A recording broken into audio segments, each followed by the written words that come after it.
গরম ভাতে আইসের শাক এ কিন্তু জম্মের মজা মনুরা। আজকে আমরা রান্না করবো পানি ডাঁটা শাক। আর পানি ডাঁটা শাক রান্না করার জন্য প্রথমে আমরা পানি ডাঁটা শাকগুলো বিল থেকে তুলে নেব।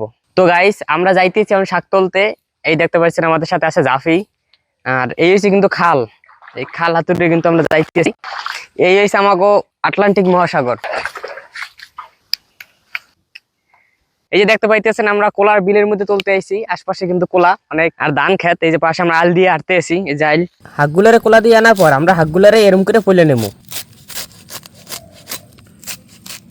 হাঁকটি করা কমপ্লিট। এখন আমরা এই হাঁকটিরে ধুয়ে নেবো।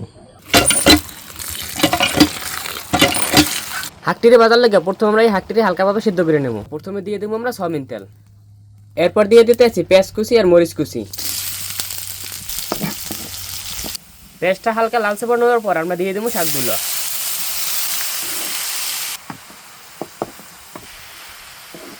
এই যে আমাদের শাকভাজি হয়ে গেছে, এখন আমরা শাকভাজিটা খাবো। আসলে সারাদিন মাছ মাংস খাওয়ার পর যখন আপনি হাঁক পাতার ভিতরে আইবেন তখন দেখবেন হাঁক পাতার ভিতরে অসাধারণ একটা মজা আছে। আসলে তারা গ্রামীণ পরিবেশে আসবেন বা করবেন, অবশ্যই এটা ট্রাই করবেন। এই পর্যন্তই, নেক্সট কোনো রেসিপিতে দেখা হবে।